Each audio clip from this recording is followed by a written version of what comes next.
disclaimer, nasa nail salon ako kasi bukas may photoshoot ako para sa business ko. Kaya nagpapaayos ako ng nails. Kasi meron Ah, akong business na handmade skincare. Ako gumagawa ng skincare line ko. oh, Eh, ila-launch ko na siya this month. Kaya meron akong video and photoshoot bukas. Kaya nagpapaayos ako ng kuko kasi i-video yung mga oils ko habang ginagawa ko. Eh, kung yung kuko ko medyo pangit na, kaya nagpapagawa ako ng nails.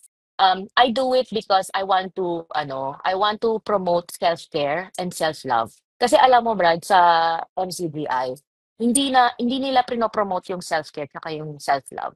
Kasi ultimo yung buhok nga lang eh. Ultimo yung buhok. 'Di ba? Alam mo dati nung kabataan ako, ayaw like lagi nilang sinasabi, "Oh, 'wag ka magladlad ng buhok, 'wag ka mag-ano." Gusto nila laging nakatali yung buhok ko. Eh, ang sakit sa ulo, Brad. Tapos kapag laging nakatali yung buhok mo, hindi mo alam na sobrang unhealthy na pala ng buhok mo. mm, Lalo na sa babae kasi siyempre mahaba yung buhok namin. mm, Brad, hindi siya maganda talaga. Napaka-unhealthy. Tapos lagi sinasabi ni Brad Ellie na, "Oh, ano lang naman yan, dead skin cells lang naman yan." Pero alam mo ang buhok, napaka-powerful ng buhok. It affects the whole body. It affects your mental health. It affects your confidence. Tapos kapag low ang confidence mo, Brad, I've had low confidence for years dahil totoo sa yan. buhok ko, dahil sa weight ko. Ay, it's not good for your mental health talaga. Totoo It's yan. not Totoo good. yan. Kasi ano, pagka, pagka down ako, nagpapagupit ako. 'Di ba? Parang boost your confidence para Exactly. oo, para pag Hindi ko mukha lang kang siya gwapo, alam yan. oo. Letrahan. Yun pala yun. Yun pala yung Oo, totoo. exactly. Kasi you want to look good. Alam mo yung sinasabi nila na nagpapaganda kami mga babae para sa ibang lalaki. Kalokohan yun. Kalokohan. Hindi ako nagpapaganda para sa mga lalaki. Nagpapaganda ako para sa sarili ko, Mm. hindi para sa iba. Kasi Exactly. I want to feel good for Mm. myself. Yes, Yung exactly. yung aral nila na alam mo Brad, matagal kasi medyo may pagka-fashionista rin ako kahit dati pa eh. Kahit na nung kapatid pa ako. Tapos like lagi nila akong inaano sa damit ko. Lagi nila akong like pinag-uusapan, tsini-tsismisan sa damit ko. Like dati, kahit lang yung patadyong, alam mo yung parang pantalon na mahaba or yung pantalon na hindi siya maluwag, pero parang leggings, type of leggings, parang gano'n. Mm, mm, Yun, mm. gano'n lang, pero naka-cover naman yung puwet ko, naka-cover So, naman yung so, kailangan yung self-love and it boosts our confidence. Pagka maayos tayo, maayos yung buhok natin, maayos yung kuko natin, maayos yung pananamit natin, na hindi naman doon sa ano, criteria ng MCGI. oo, Biro mo, kaya nga yung mga ano eh, yung mga kapatid na mga babae nagmumukhang mga losyang. oo, And mm, they are being publicly ridiculed by people. exactly. Totoo yun. Bukod pa sa hindi ka na nga masaya sa sa sarili mong itsura, aanuhin ka pa ishi-shame ka, parang iaano ka pa, uusigin ka pa sa ibang tao, hindi ka na nila Yeah. naiintindihan, mukha kang weirdo, 'di ba? Lover, boy. Alam mo bro, isa pa yan, back in 2020 nung naging psychotic ako, naalala ko before ako na-admit, nagpaksa si Brad Ellie about penguins. Hindi yun yung paksa, parang nadaanan niya lang, parang sinabi niya, oh, na-mention niya na merong mga penguins na parehas lalaki, tas nag-a-adapt sila ng egg ng ibang penguin. Kunwari namatay na yung magulang nung egg na yun. Tas ang ginagawa ng dalawang lalaking penguins is inaalagaan nila yung bata as their own child or as their own offspring. So, Mm. alam mo bro, nung sinabi niya yun, kasi medyo psychotic na ako nun eh. So, kapag psychotic ka kasi yung utak mo, medyo high drive. Oo. Parang talagang gumagana, like 100% parang ganon. Extra insight parang ganon. So, nung nasabi niya yun, alam mo Brad, naisip ko kagad na siya yun.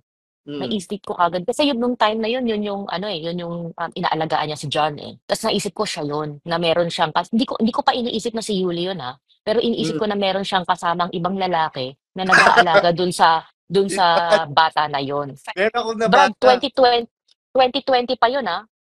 natawa ako, meron kasi akong nabasa sa comment section. Sabi niya, penguin pala si Beshi. siya na mismo nag-ano no, ewan ko naalala mo ba yung nung pinasadahan niya yung Penguin na yun, nung pinakta niya yun? Kasi hindi ko makakalimutan yun kasi yun yung time na alam mo sa isip ko. Kasi ako, maano ang loob ko sa bading. Magaan ang loob ko sa mga bading. Kasi marami akong kaibigan na bading. Tsaka lalo na dito sa UK, napaka-open ng mga tao sa mga same-sex marriage. Tapos yung mga nagpapakasal sila dito, same-sex, tapos nag-a-adopt sila. Mababait silang tao. Mababait, mababait, mababait. Napakababait nila. Sobra. Napakababait nila. Kaya ako wala akong laban sa bading. Maano ang puso ko sa mga bading. Gusto ko sa mga bading. Kaya nung nalaman ko or naramdaman ko na ganun si Brad Ellie, alam mo sa isa puso ko, sabi ko, Brad Ellie, okay lang. Okay lang sa akin na bading ka. Okay lang sa akin na meron kang kasamang lalaki sa buhay. Almost lahat ng kamag-anak namin, na close kamag-anak namin is mga kapatid talaga. Mm. So, ang hirap, napakahirap lumabas. It took us years bago talaga kami nagkaroon ng lakas ng loob na i-vocalize na ayaw na talaga namin. Kailan po kayo Mm. nakaramdam ng mga questions at saka yung ganong damdamin na parang there's something wrong within you? Matagal na, bro. When was Napakatagal that? na. When was that? Mga around 2000, simula nga nung nagka-boyfriend ako, 2008, 2009. Kasi Mhm. that time, So buhay pa si Brother napaka Ellie that oo time. naman, oo naman. Tsaka hindi lang sa kultura ng church ako nagkakaroon ng bad experiences. Pati yung mga aral, may mga questions ako. Like for example, ang pinakaayokong aral talaga is yung aral sa Christian New Year. Mhm. Ever since, I think back in 2010 niya yata inintroduce yung Christian New Year or Mhm. something like that. Ever since pinangaral ni Brother Eli yung Christian New Year, I've never celebrated Christian New Year or never akong dumalo ng Christian New Year kasi I don't believe in it. Mhm. Kasi, well, oo, sige. Like, yun lang ginagamit na ni Jesus Christ na calendar noon. Kasi Mhm. syempre, Hudyo siya. Yes. Tsaka, yun yung country yun yung country tsaka culture na nandoon siya. Syempre, gagamitin niya yung calendar niya. Eh, hindi naman tayo Hudyo. Hindi rin, wala rin naman gumagamit ng Jewish calendar ngayon. So, bakit natin susundin yung Jewish calendar? 'Di ba? Exactly. It's so parang tapos ang nakakainis pa do'n, like every time na nagse-celebrate ako ng like normal New Year, like they shame me or pinapagalitan nila ako na wag daw akong mag-celebrate ng New Year. Kasi gusto ko ng papaputok, eh. So, bumibili ako ng paputok. Like, alam mo 'yun, para lang to celebrate the New Year. Tsaka parang like, wala lang, makisabay lang or something para masaya. Alam mo Tapos every time ba, mm, kahit na nagsasalita ka, when Brother Ellie was in Brazil already, 'di ba hindi tayo nagse-celebrate ng ano bang tawag doon sa November 1? oo, yung araw ng patay. Araw ng Mm. mga patay. Pero nagtaka ako nung time na 'yon kasi 'di ba merong treat or trick? Oo, kailan? Sa Brazil? Every November 1 merong treat or trick yung mga nasa outside ng MCGI, 'di ba? Oo, oo. Pero sa mansion ni Brother Ellie, nagpe-prepare siya ng para daw sa mga bata ng nakakatok for treat and trick. Oh, 'Yun. talaga? Yes, yes. Tapos yung mga apo ni Brother Ellie, bumibili sila ng mga paputok, ng mga fireworks. Mahilig sila sa ganun. Ay, So, napaka-hypocrite. Alam mo, hindi ko alam 'yan. Hindi ko alam 'yan. hindi alam ng lahat yon ng marami.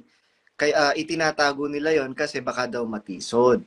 Ako naman, with all fairness naman, kahit anong makita ko dyan, di ba, kung narinig mo yon nakita ko nga si Bradley, tsaka si Yuli na hubot-hubad sa bathtub. Hindi naman ako natisod.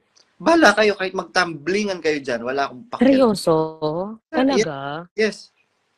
Meron Alam mo nga ano na oh, nag-message sa akin si Spot. Pwede ka bang gumawa ng video, Brad Badong, na mangangako ka, na hahawakan mo yung Bible, susumpa ka, na totoo yung sinabi mo na nakita mo si Brother Eli sa bathtub na hubot-hubad kasama si Yuli. Sabi ko, ba't ko naman gagawin yun na hahawakan ko yung Biblia? Uto-uto ba ako? Sabi kong ganyan doon sa Pabayaan mo siya kung ayaw niya maniwala. kung ayaw niya maniwala. Kasi kahit anong sabihin mo sa mga tao na bulag na, Oo, wala. kung decided na sila na hindi sila maniniwala sa'yo, kahit anong gawin mo, hindi ka nila pakikinggan. Alam mo, na-prove ko na rin 'yan, eh. Exact. Na-prove ko na rin 'yan. Yes. Kasi ang dami sa'kin Going back si Spot, sorry, di ba sabi na na maraming gaya nun, gustong-gusto mong nagpapaputok every New Year. And mm. subscribe ka doon sa ganung bagay. Pero ginagawa ko yung bro kahit na ano sila, kahit na ayaw nila, bahala sila sa buhay nila. Pasaway talaga ako kahit dati pa eh. Ano yun, hindi pagiging pasaway ang tawag doon. Pagiging totoo. Totoo yun. It's just being true to yourself. Exactly. Mm-mm. Exactly. Yun Mm-mm. nga ang ni Kristo eh. Maging totoo tayo kasi siya yung totoo. Sabi Mm-mm. ko, I am the truth, the way, and the life. No one comes to the Father except through me. Totoo siya. Mm-mm. Hindi magpakatotoo Mm-mm. tayo. Totoo. Di ba? Hindi Tama nga naman. paano pa. Mm-mm. And then paano yung naging ano mo sa parents mo noong malaman nila yung mga ganyang bagay regarding your faith? So, matagal na kami hindi dumadalo before this year pa talaga. Kasi 2 to 3 years ago, parang hindi na talaga kami dumadalo ano, ang turning point talaga na talagang nag-decide kami na not dumalo at all is nung sinuspindi nila yung asawa ko for having a vasectomy. Mhm. And that was they didn't actually explain. Alam mo nung nag-text lang sila na sabi, like kasi tinanong nila kung totoong nagpa-vasectomy ka si Brad Francis, yung asawa ko. Sabi niya, oo, nagpa-vasectomy. Kasi sinabi namin sa kanila yung medical reason kung bakit nagpa-vasectomy siya. And it was because to protect my mental health kasi ano, high risk ako magkaroon ng relapse ng psychosis pag nabuntis na naman ako. And Postpartum. that's hindi lang postpartum, even during. So, oo, so kaya nung second pregnancy ko, naka-antipsychotics ako during pregnancy and after pregnancy to prevent a psychosis kasi I had psychosis on my first pregnancy already. So, a week after nung tinanong nila yon, sinuspindi nila si Francis via text na sinabi, "O suspendido ka muna, Brad," without any other explanation. Tapos kami ba, sabi ko, gano'n. Okay, sige, bahala kayo. Hindi na kami nag-ask kung bakit. Di ba Hindi na yung kami nag-ask. vasectomy katumbas siya ng ligation? Opo, Alam katumba mo siya ba ng kung ligation. kapatid ni Danya Rason, pinaligate ni Brother Eli?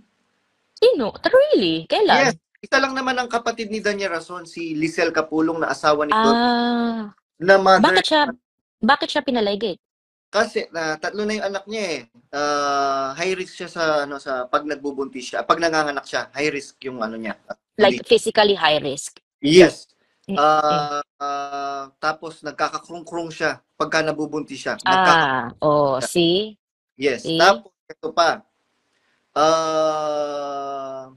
Nagkaroon kasi siya ng matinding problema noong sa bunso niya kay Stephen, kay Teban, dahil yung amniotic fluid niya below the normal level. Oo. Nanganib yung buhay niya. So, nagsuggest pagka yung doktor na after mag give birth, ilaligate. Pinayagan. Hmm. Mm.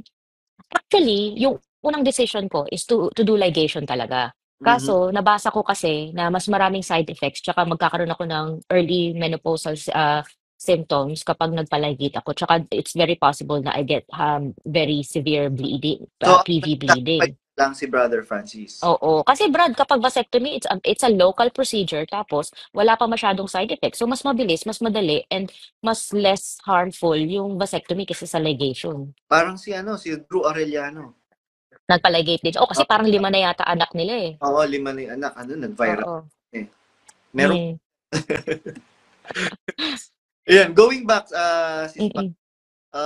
dun sa pinagdaanan mo, kasi ang dami talagang interested sa story mo, as in ang daming nabuhayan ng loob na hindi Talaga. pa naka-experience ng ganito.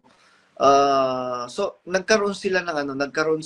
well, nakatulong yung iyong mga testimonial sa social media for Salamat naman. for Mm. their.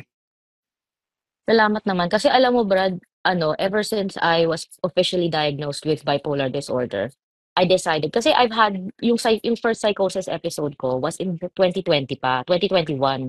That was the time na namatay din si Brad Ellie. Kaya talagang very emotional tsaka very affected yung mental health issues. Tapos that time, COVID pa noon, isolated pa tayo lahat and lockdown pa. Kaya talagang ang laki ng tama sa akin, sa mental health ko nung nangyari sa akin. Um, So, that time hindi ako kasing vocal, like this ta's parang kinahihiya ko pa yung nangyari sa akin. And Mhm. that made me that I because of that I experienced, like very not very severe but really bad depression. To the point na kasi ako very social ako na person, madaldal ako, tsaka mahilig ako makipaghalubilo, makipagkaibigan and stuff like that. That time nung depressed ako, I wasn't talking to anyone. Kahit sa asawa ko hindi ko siya kinakausap. Tapos hindi rin ako lumalabas ng bahay kasi kahit na lifted yung lockdown parang feeling ko parang there's no point in talking, there's no point in going out. Tapos yun nga parang napaka-isolated tas ang hirap talagang umalis dun sa situation na yun kapag Mhm. depressed ka na gano'n. Ewan ko if you've experienced depression pero I that I mm, had, I had. 'di ba I've ang been there. hirap ang Sobra. hirap ang hirap lumabas, ang hirap lumabas. Alam mo kahit na yung hindi mo na nga mamamalayan na nasa labas ka na or tapos na yung depression mo until you actually look back, eh. Kasi Mhm, ang hirap talaga parang yung time na yun parang feeling ko buong buhay na akong gano'n, mhm, mhm. parang gano'n. Yung feeling So mo katapusan na ng mundo mo. oo. Hindi actually that time, hindi naman katapusan parang feeling ko parang wala lang, parang feeling ko flat, parang wala akong nararamdaman, wala akong hindi hindi ako sad, hindi ako happy, parang flat. As Hmm, in talagang parang walang saysay talaga. oho. Oo, gano'n talaga. Iba-iba naman tayo ng experience ng Iba depression, eh. Iba-iba yung akin talaga. yung nung, pinagdaanan ko yung depression, gusto ko magpakamatay. Kaya lang, I was thinking of my family, of my Mm, parents. mm, Kasi anong isipin nila? Akala nila, all the while akala nila mabuti yung napasukan ko. mm, Hindi nila yun pala yung nagko-cause sa akin ng matinding anxiety and depression. totoo 'yan. Kasi pag umuuwi ako sa amin, sinasabi ko, okay, okay po kami, okay yung yung Mm. church na, yun. So, yun nga, kaya nga this time nung na-officially na-diagnose na ako ng bipolar depression. Ako kasi, I have bipolar 1. Kasi there's Mhm, different types of bipolar. Bipolar 1 is when you've had one episode of psychosis and you have more episodes of mania rather than depression. So, mas mhm, prone ako sa mania. Kasi yun din yung parang naging personality ko. Extrovert kasi ako eh. So, mahilig mhm, ako sa masaya, mhm, exciting, mga ganyan. So, and that kind of like, dahil sa nung nanganak ako, na dysregulate yung hormones ko na nagre-regulate ng moods and emotions ko. So, parang ang nangyari is hindi na kayang i-regulate ng utak ko yung oxytocin, yung serotonin. Kaya every time na na-excite ako or nagiging masaya ako or nagiging inspired, too much, mhm, sobra. Kaya to the point na hindi na ako nakakatulog ng maayos sa sobrang saya. So mhm, this is the only disorder or illness na yung happiness or excitement is a symptom. Kaya mhm, kaya ang hirap niyang i-control bro. Kasi like for example now, I feel happy or for the past few months, I feel happy. Yung pala, hindi pala siya maganda para sa akin kasi ibig sabihin nagiging manic na ako. So, mhm, mhm, a lot of people don't know much about bipolar disorder and they don't know a lot about mental health issues or mental illnesses. Kaya this mhm, time, I want to voice out all my struggles, all my traumas para kasi lalo na sa ating mga Pilipino, napakadami sa atin ang merong mental health illness tsaka mental health issues pero hindi tayo nagsasalita dahil kultura mhm. natin yung itago na lang yung gano'n. Kultura Kasi natin na takot hmm, tayo na ma-judge. exactly, Ano exactly. yan, baliw yan. Mm, 'Di ba nga nung mm, ako nga, pinaratangan ako, baliw yan si si Rod Badong. Kaya kailangan niya ng ng doktor, et cetera, et cetera. mm. Kung talagang meron tayong ganong issues, 'di ba? Eh di at tulungan natin. Hindi hindi yung Totoo.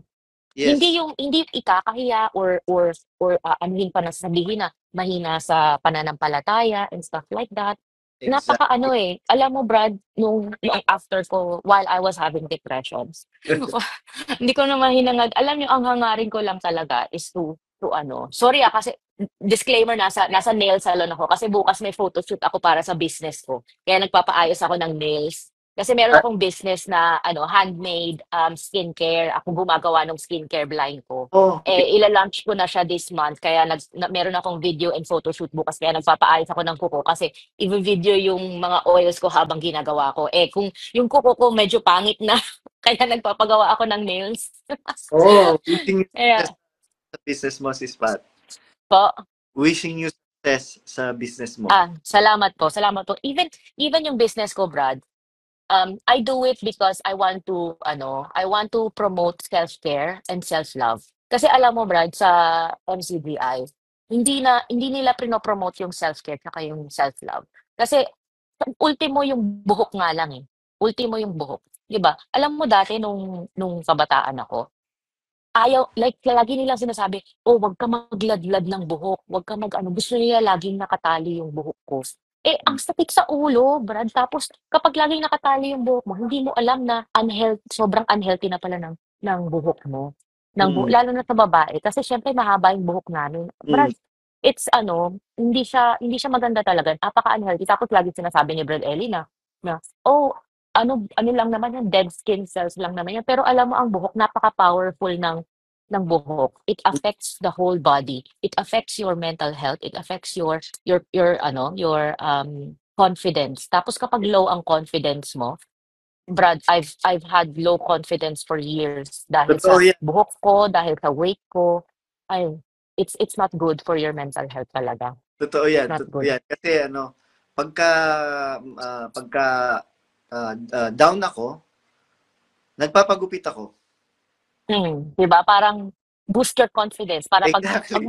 oo, para 'pag Hindi ko mukha lang kang siya gwapo, alam yan. oo. Tetrahan. Yun pala yun. Yun pala yung Oo, totoo. exactly. Kasi ano, you want to look good. Alam mo yung sinasabi nila na nagpapaganda kami mga babae para sa ibang lalaki. Kalokohan yun. Kalokohan. Hindi ako nagpapaganda para sa mga lalaki. Nagpapaganda ako para sa sarili ko, Mm. hindi para sa iba. Kasi Exactly. I want to feel good for Mm. myself. Yes, exactly. Yung aral nila na alam mo, Brad, matagal kasi medyo may pagka-fashionista rin ako kahit dati pa eh. Kahit na nung kapatid pa ako. Tapos, like, lagi nila akong inaano sa damit ko. Lagi nila akong, like, pinag-uusapan, chinichismisan sa damit ko. Like dati, kahit lang yung patadyong, alam mo yung parang pantalon na mahaba or yung pantalon na hindi siya maluwag, pero parang leggings, type of leggings, parang gano'n. Mm, mm, Yun, mm. gano'n lang, pero naka-cover naman yung puwet ko, naka-cover naman To- yung to- hmm? Tokong yata ang tawag doon, tokong. Hindi ko alam yung Yung Tagalog, eh. alanganing short na maluwag. Oo, pero hindi yung ako hindi maluwag yung sa'kin kasi, Brad, medyo ano ako, eh, medyo, anong tawag dun, chubby ako, eh, kaya yung balakang ko medyo malaki. So yung mga maluluwag na pantalon, hindi siya nagmumukhang maluwag, nagmumukha siyang masikip At kasi saka, medyo chubby ako. pagka sa mga nag-winter na lugar, kailangan masikip Tight, suot mo. oo, kailangan tight kasi malamig. Malamig, sobrang lamig. Oo, totoo yun. Kaya yun, kahit sa gano'n pinag-aano nila ako, pinagsasabihan nila ako, pinag-uusapan nila ako sa behind my back dahil sa mga pananamit ko. Yun Which nga, is sa tingin ko hindi naman mahalay, exactly. Yun nga yung ano eh, yun nga yung hypocrisy nila. Biruin mo, sobra. biruin mo itinuturo mo pag-ibig. Hindi mo ba po pwedeng instead na pagchismisan ninyo, hindi mo ba po pwedeng sis, mukhang ano po, mukhang hindi po appropriate yung suot ninyo. 'Di ba Oo, mas maganda ang Tsaka ano, bro yung ano nila, yung standard of modesty nila, sobrang extreme, exactly. sobrang extreme. Sobrang Like, extreme na wala sa lugar. Actually, meron akong dinoktinahang kapatid. Yung huling ano yun eh, huling kapatid na dinoktinahan ko. Siguro 1 year na siya. Nagpapantalon pa siya. mm, Pinapabayaan lang. Tapos sinusumbong siya ng manggagawa sa akin. Yun, dinoktinahan mo. Nagpapantalon pa. Sabi ko, alam niyo, sabi ni Brother Eli, pagkasanggol pa, hindi yan binibigla. Dumadalo ba? Ang tanong ko sa kanila, dumadalo ba? Oo, dumadalo siya, pero nakapantalon. Wala tayong usapan doon. As long na dumadalo, pagtsagaan ninyo. Sabi ko, ba't kayo ganyan? Kaya nga pinagtulong-tulungan ako ng mga manggagawa doon sa distrito namin sa Pampanga. mm. Yun, going back, doon sa kinukwento mo na kailangan yung self-love and it boosts our confidence. Pagka maayos tayo, maayos yung buhok natin, maayos yung kuko natin, maayos yung pananamit natin, na hindi naman doon sa criteria ng MCGI. Oo. Biro mo, kaya nga yung mga yung mga kapatid na mga babae nagmumukhang mga losyang. Oo. And Mm. they are being publicly ridiculed by people. Exactly. Totoo yun. Bukod pa sa hindi ka na nga masaya sa ano mo, sa sarili mong itsura, aanuhin ka pa ng i-shame ka, parang iaano ka pa, uusigin ka pa sa ibang tao, hindi ka na naiintindihan, mukha kang weirdo, di ba? Alpha, meron nag-ano sila, public shaming. Biro mo, pupulpituhan ka ng manggagawa.